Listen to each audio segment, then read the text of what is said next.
1936 to 1948, during the Yan'an Soviet period, the Chinese Communist Party was marked by widespread internal debate.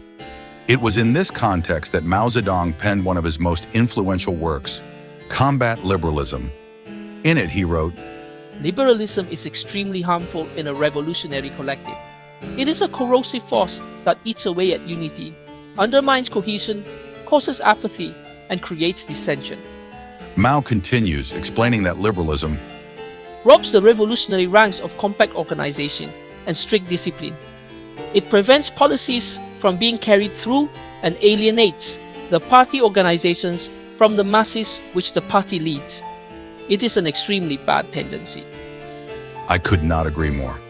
Today's communist revolutionaries, MAGA Monarcho-Communists, must reject liberalism in all its forms. True communist revolutionaries stand firmly against liberal ideas. As I will demonstrate in this video, liberal values are fundamentally incompatible with the functioning of a genuinely communist society.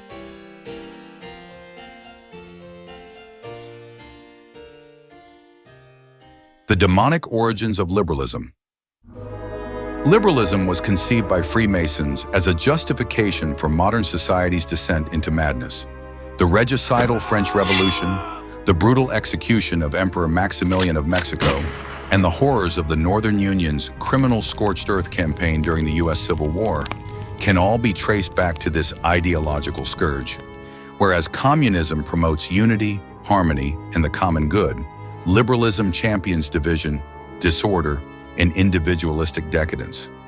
Why do liberals insist on imposing their madness on unsuspecting societies? The answer is simple. Satanism. The demonic puppet masters behind liberalism seek to enslave society in the name of glorifying Lucifer. During the 18th century's age of revolutions, liberalism rose to prominence, first in America, then in France. Liberalism preaches the false idea, first espoused by Thomas Jefferson, that all men are created equal. In addition to this, liberalism is globalist and anti-God. As the famous liberal pamphleteer Thomas Paine wrote, "The world is my country, all mankind are my brethren, and to do good is my religion." Yuck. Or take the ramblings of the overrated egghead Benjamin Franklin, a Masonic Grand Master.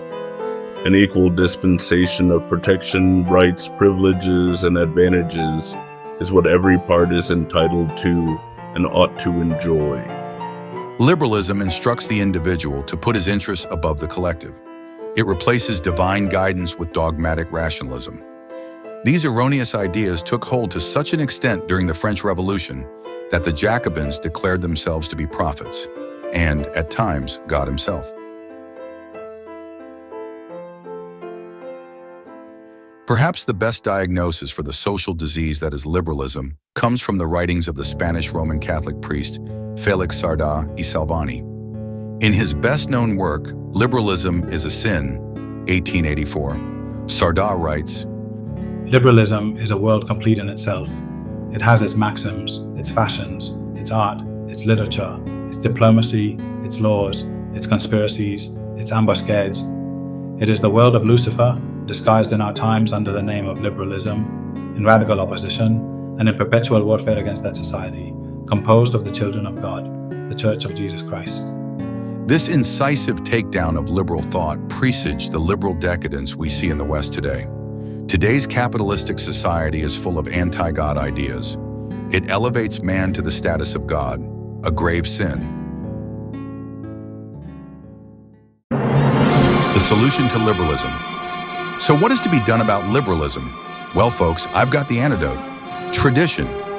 After Stalin's rise to power, he swept away all remaining decadence in Soviet society and reinstated traditional social roles. He did not emphasize liberty, equality, and fraternity. Rather, his actions promoted work, patriotism, and family. Harmony prevailed where division had once thrived. Family values blossomed where decadence had reigned. Although he mistakenly did not declare himself a king or emperor, Comrade Stalin, in practice, upheld the orthodoxy, autocracy, and nationality that the Romanov dynasty had failed to protect. Later, Comrade Mao followed in his footsteps. The so-called Enlightenment, liberal values of the 18th century must be thrown into the dustbin of history where they belong. No communist should advocate for things like democracy, representative government, secularism, or freedom of speech or expression. Instead, we must uphold the traditions of the past. Victory to the traditionalist proletariat. All power to the worker state. Long live the emperor.